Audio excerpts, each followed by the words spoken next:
Pense, tel, tornavida ve havyalar arasındaki bu gönüllü tamirciler, bozuldukları için artık kullanılmayan elektronik cihazlara yeni bir soluk getiriyor.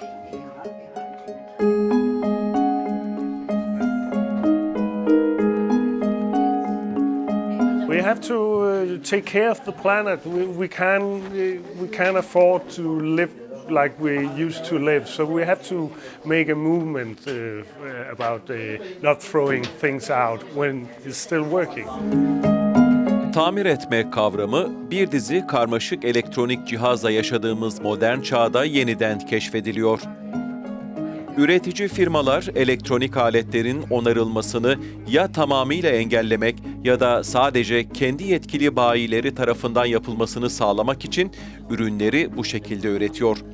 Danimarka'nın başkenti Kopenhag'da 6 yıl önce kurulan Repair Cafe Denmark ise bunun önüne geçmek istiyor. One of the reasons why it's growing so fast right now is that it's everywhere in the news. Everybody is talking about it. The problem is when you're talking to politicians that maybe we're going to do something in 2030 or something like that, but we're doing it right now. Bozuk eşyalarını getirenler arasında o eşyayla bağ kuranlar da var, doğaya daha az zarar vermek isteyenler de. My radio was broken and I didn't want to replace it with a new one because it was such a tiny little problem. You hear this all the time. Oh, all the microchips, you cannot get cars, you cannot get washing machines because these things is needed, and you'll be like, okay, so these things are not just something that you pull up the earth and then just put in stuff. They're actually coming somewhere from. Avrupalılar her yıl kişi başı 16 kilogramdan fazla elektronik alet atığı üretiyor. Bu atıkların yarısı bozuk ev aletlerinden kaynaklanıyor. Avrupa Birliği'nde bu atıkların yaklaşık %40'ı geri dönüştürülüyor. Geriye ise büyük miktarlarda potansiyel olarak tehlikeli malzeme kalıyor. When we think about electronics, a lot of the carbon emissions are what we call upstream. They've already been part of making that product. So it's not going to be using our phones. It's how those phones are made and the mining of all those materials beforehand. So it already has a lot of carbon emissions embedded in it. Avrupa Birliği bu yılın başında buzdolabı, çamaşır makinesi, saç kurutma makinesi ve televizyonların 10 yıla kadar tamir edilebilmesini sağlamak amacıyla yeni kurallar getirdi. Bu kurallara göre üreticilerin yedek parçaların 10 yıla kadar erişilebilir olmasını sağlaması gerekiyor. Ancak bazı yedek parçalar doğru şekilde takıldıklarından emin olmak için yalnızca profesyonel onarım şirketlerine sağlanacak.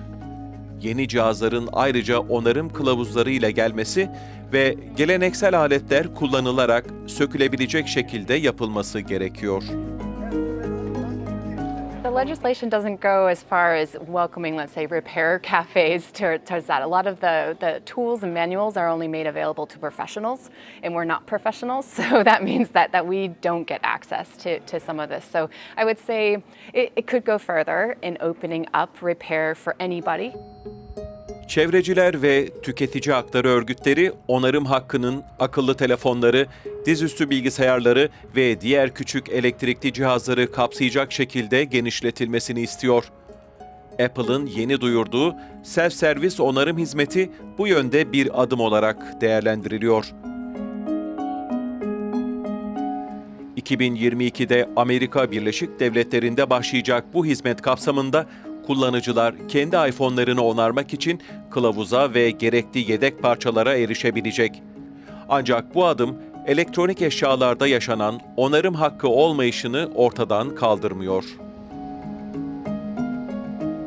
There's all these barriers at the design stage, whether it's glue in the product that makes it very difficult to take out a part and replace it, whether it's the use of proprietary tools, meaning you need to have specific tools that are linked to the manufacturer to open a product, or whether it's the fact that spare parts or repair information are very difficult to access. Right to Repair hareketi, Avrupa Birliği'nin sene başında Fransa'da tanıtılan onarılabilirlik endeksine benzer bir sistem getirmesini talep ediyor.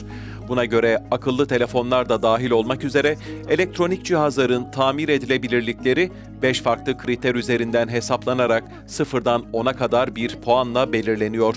Buradaki ana fikir, tüketicilere cihazı tamir etmenin ne kadar kolay olacağı konusunda açık ve net bilgiler vermek. If they're buying a product which has a very, very poor grade, then they know that they shouldn't expect it to be repairable and be repaired. So, yeah, it's a pretty innovative step and we've really welcomed it. And this is why now we're really pushing for this European version because it would allow consumers in different European countries to compare the products. Kopenhag'daki gibi bir tamirhane kafesi belki insanlık için büyük bir iş yapmıyor. Ancak kullanıcılara bozuk eşyalarını çöpe atmadan önce tamir edebilmeleri için cesaret veriyor. Next time that this on and off contact doesn't work, I will open it and I might check, is it just the fuse, because then I can fix it myself. So there is something more to it just than that it is working now. I actually also have some capabilities, so maybe at least just have the courage to open it myself next time to check if I'm able to do anything about it. Kim bilir, belki yakın bir gelecekte onarım hakkının yaygınlaşmasıyla elektronik eşyalarımızın çoğunu kendimiz tamir edebiliriz.